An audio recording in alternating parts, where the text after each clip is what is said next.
Kerangka konseptual merupakan dasar penyusunan dan penyajian laporan keuangan untuk pengguna eksternal. Tujuannya antara lain: yang pertama, membantu dengan standar akuntansi keuangan Ikatan Akuntan Indonesia dalam mengembangkan standar akuntansi keuangan atau SAK baru, mempromosikan harmonisasi pengaturan, standar akuntansi, dan prosedur terkait penyusunan laporan keuangan, dan pengembangan standar lokal. Yang kedua, membantu penyusunan laporan keuangan dalam menerapkan SAK. Yang ketiga, membantu auditor dalam memberikan opini. Yang keempat, membantu pengguna laporan keuangan dalam menginterpretasikan informasi laporan keuangan.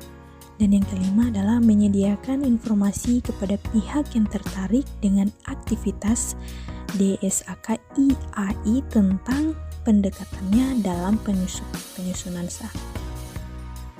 Tujuan umum pelaporan keuangan. Pelaporan keuangan bertujuan yang pertama sebagai dasar dari kerangka konseptual. Maksudnya yaitu pelaporan keuangan bertujuan untuk menyediakan informasi keuangan entitas untuk investor, pemberi pinjaman, dan kreditur dalam membuat keputusan. Tujuan yang kedua yaitu menyediakan informasi mengenai dampak dari transaksi atau peristiwa lainnya yang berguna untuk pengambilan keputusan.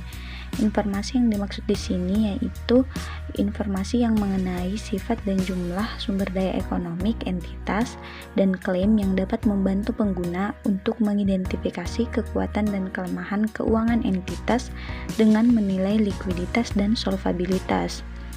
Tujuan yang terakhir yaitu tidak menyediakan informasi yang dibutuhkan investor dan tidak didesain untuk menunjukkan nilai entitas pelapor. Laporan keuangan didasarkan pada estimasi pertimbangan dan model. Perubahan sumber daya ekonomik dan klaim entitas dihasilkan dari yang pertama, kinerja keuangan entitas. Informasi kinerja keuangan dapat membantu pengguna untuk memahami imbal hasil yang telah dihasilkan entitas yang merupakan indikasi tingkat pertanggungjawaban manajemen dalam efisiensi dan efektivitas penggunaan sumber daya ekonomik. Yang kedua yaitu transaksi lainnya. Informasi tambahan seperti penerbitan saham kepemilikan tambahan diperlukan untuk memberikan pemahaman kepada pengguna tentang perubahan sumber daya ekonomik dan klaim entitas serta implikasinya terhadap kinerja keuangan. Karakteristik kualitatif informasi keuangan yang berguna. Laporan keuangan menyediakan informasi tentang sumber daya ekonomi entitas, klaim terhadap entitas, dan dampak dari transaksi yang mengubah sumber daya dan klaim tersebut. Agar informasi keuangan berguna, maka informasi harus memiliki karakteristik kualitatif fundamental, antara lain: 1. Relevan. Informasi keuangan mampu membuat perbedaan dalam keputusan yang diambil oleh pengguna. Informasi mampu membuat perbedaan keputusan jika memiliki nilai prediktif, nilai konfirmatori, atau keduanya. Informasi bernilai prediktif jika informasi tersebut digunakan sebagai input oleh pengguna untuk memprediksi hasil masa depan. Informasi bernilai konfirmatori jika menyediakan umpan balik tentang evaluasi sebelumnya. Informasi adalah material jika penghilangan informasi tersebut dapat mempengaruhi keputusan. 2. Representasi tepat. Informasi keuangan harus merepresentasikan secara tepat kejadian yang akan direpresentasikan. 3 karakter representasi tepat, yaitu A. Lengkap. Penjabaran lengkap mencakup seluruh informasi yang diperlukan pengguna untuk memahami kejadian yang digambarkan. B. Netral. Pemilihan dan penyajian laporan keuangan tanpa bias, tidak diarahkan, dibobotkan, ditekankan, atau dimanipulasi untuk meningkatkan kemungkinan laporan keuangan diterima baik oleh pengguna. C. Bebas dari kesalahan. Tidak ada kesalahan atau kelalaian dalam mendeskripsikan kejadian serta proses yang digunakan untuk menghasilkan informasi telah dipilih dan diterapkan tanpa ada kesalahan dalam prosesnya. Proses efektif dan efisien dalam penerapan karakteristik kualitatif fundamental antara lain: 1. Identifikasi peristiwa ekonomik yang memiliki potensi untuk berguna bagi pengguna informasi keuangan entitas. 2. Identifikasi jenis informasi tentang peristiwa yang relevan. 3. Menentukan apakah informasi tersebut tersedia dana dapat dipresentasikan secara tepat. Kegunaan informasi keuangan dapat ditingkatkan jika informasi tersebut 1. Terbanding. Informasi mengenai entitas lebih berguna jika dapat dibandingkan dengan informasi serupa dengan entitas lain. Keterbandingan memungkinkan pengguna mengidentifikasi dan memahami persamaan lebih dalam dan perbedaan antara pos-pos. 2. Terverifikasi.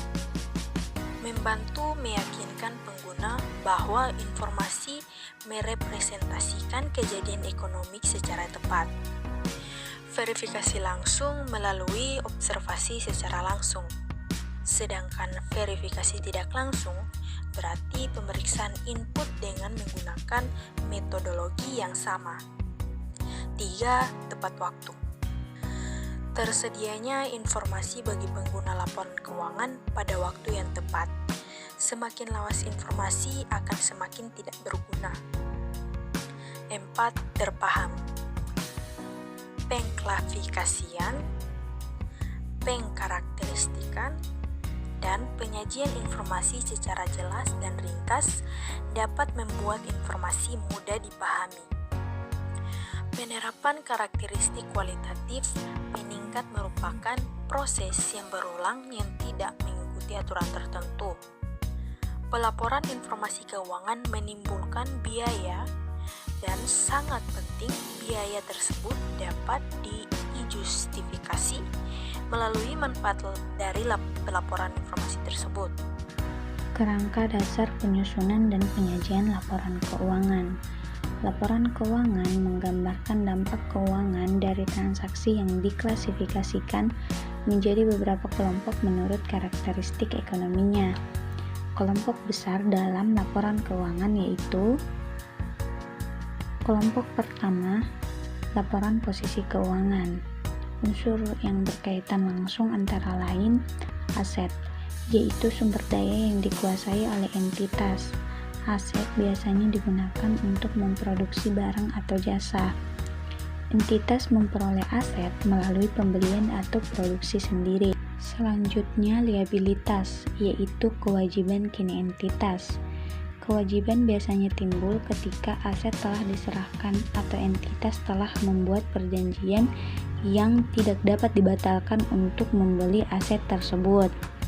Selanjutnya, ekuitas, yaitu hak residual atas aset setelah dikurangi liabilitas. Jumlah ekuitas pada laporan keuangan bergantung pada pengukuran aset dan liabilitas. Kelompok yang kedua yaitu laporan laba rugi.